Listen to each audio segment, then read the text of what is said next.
சமீபத்துல தளபதியோட வீடியோ ஒண்ணு பாத்தீங்களா? பார்க்காம இருந்திருக்க மாட்டீங்க. அதாவது ஒரு தளபதி நடந்து போய் வேற வேற கெட்டப்ஸ் ஆஃப் தளபதியோட விதவிதமா போய் ஒரு இடத்துல போட்டோ எடுத்துக்கிறது.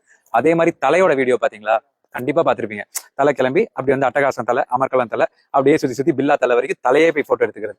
இது ஏஐ டெக்னாலஜில இப்ப புதுசா வந்திருக்கிற ஒரு அற்புதமான விஷயம். இது ஒரு பக்கம் பார்த்து நான் மைண்ட்ல வந்து ஆஹா என்ன இப்படி எல்லாம் பண்ணிருக்காங்க அப்படின்னு நினைச்சிட்டு இருந்தா, அடுத்த கட்டம் என் கூட இங்க அசிஸ்டன்டா வேலை பாக்குற பையன் அவரு போய் இந்த பக்கம் அஜித் சார் கூடயும் அந்த பக்கம் ரஜினி சார் கூடயும் போட்டோ எடுத்துட்டு வந்தாரு. சந்தோஷமா இருந்துச்சு அது வரைக்கும், அது பார்த்த வரைக்கும். அதுக்கப்புறம் ஒரு 3 நாள் முன்னாடி நான் நைட் வந்து ஒரு யூடியூப் சேனல்ல இருந்து ஒரு மீட்டிங்க்கு கூப்பிட்டுருந்தாங்க. நான் அந்த மீட்டிங் சந்தோஷமா போயிருந்தேன். அவங்க நம்ம கண்டென்ட்ஸ் பத்தி எல்லாம் புகழ்ந்து பேசிட்டு சரி நம்ம ஒரு வீடியோ பண்ணணும், நாங்க 4 வீடியோ பண்ணிருக்கோம் பாருங்கன்னு சொல்லி ஒரு 4 வீடியோ போட்டு காட்டினாங்க. நல்ல பெரிய செட்டப், சாங் சூப்பரா இருந்துச்சு, நிறைய டான்சர்ஸ் எல்லாம் ஆடினாங்க. செம தெளிவா எங்க ஷூட் பண்ணீங்க, யார் மாஸ்டர் அப்படின்னா, சார் இது ஃபுல்லாவே ஏஐ சார் அப்படின்னாங்க. சந்தோஷமா இருந்துச்சு. ஆனா உள்ளுக்குள்ளார பக்குன்னு இருந்துச்சு. ஏன்னா என் கூட ஆடிட்டு இருக்கிற டான்ஸருங்க ஒரு 25 பேருக்கு வேலை போச்சு. 25 பேருக்கு பதிலா அங்க பொம்மை ஆடு. சரி சார் சாங் ரொம்ப நல்லா இருக்கு சார், கம்போசிஷன் யார்? ஐயோ சார் அது சுனோ ஏஐ சார். சுனோ ஏஐட்ட வந்து நம்ம லிரிக்ஸ் மட்டும் எழுதி கொடுத்துட்டா போதும், அதுவே மியூசிக் போட்டு அதுவே பாட்டு பாடி கொடுத்துரும் அப்படின்னு. அதை கேட்கவும் சந்தோஷமா இருந்துச்சு. ஆனா மனசுக்குள்ள என்ன தோணுச்சு, ஐயோ எத்தனை சிங்கருக்கு வேலை போச்சு, எத்தனை தபிலிஸ்டுக்கு வேலை போச்சு, எத்தனை வயலினிஸ்டுக்கு வேலை போச்சு, இசைக்கலைஞர்கள் எல்லாருக்கும்.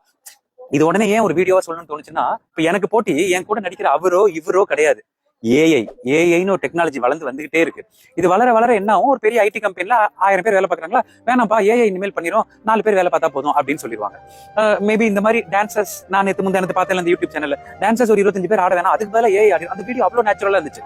ஸோ இது மனசுக்குள்ள ஏறணும்னு என்ன தோணுச்சுன்னா, உங்களுக்கு போட்டி பின்னாடியே வந்துட்டு இருக்க அந்த ஏஐ தான். அதனால நான் வந்து ஒரு வேலை நல்லா செய்வேன்ப்பா, அந்த ஒரு வேலையை மட்டும் நான் சிறப்பா வாழ்க்கை பூரா செஞ்சுட்டு இருப்பேன் அப்படின்னு நீங்க நினைச்சீங்கன்னா, உங்களுக்கு போட்டியா ஒரு ஏஐ ஒண்ணு வந்து உங்களுக்கு காலி பண்ண ரெடியா இருக்கு. சோ நான் இந்த வீடியோ மூலமா என்ன சொல்ல வரேன்னா, எல்லாருமே அட்லீஸ்ட் ஒரு 3-4 விஷயங்களை தெரிஞ்சுக்கணும். ஏன்னா நாளைக்கு வந்து நமக்கு எதிரியா மாற போற அந்த ஏஐ நம்ம ஃபேஸ் பண்ணணும். என்னதான் ஏஐ வந்தாலும் மனுஷனோட அந்த பங்களிப்பு இல்லாமல் ஒரு வேலையை முடிக்க முடியாதுன்னு ஒரு கட்டம் வரும் பாத்தீங்களா, அந்த மாதிரி ஒரு வேலைகள் ஒரு 4-5 நீங்க ரெடி பண்ணிக்கணும். இது நான் கரெக்டா சொல்லியிருக்கேன்னு கூட எனக்கு தெரியல, ஆனா என் மனசுல தோணுச்சு இந்த விஷயம், ஏஐயோட நெகட்டிவ்ஸ் அண்ட் பாசிட்டிவ்ஸ் சொல்லணும் அப்படின்னு சொல்லி. சோ ப்ளீஸ் தயவு செஞ்சு ஒரு விஷயம் மட்டும் தெரிஞ்சவங்க நீங்களா இருந்தா, ஒரு ஆஃபீஸ்ல வேலை பாக்குறீங்களா, உங்களுக்கு பாடுற திறமை இருக்கா, பாடுறதையும் சைட்ல பண்ணுங்க. அந்த மாதிரி எல்லா திறமைகளையும் வளர்த்துக்கங்க.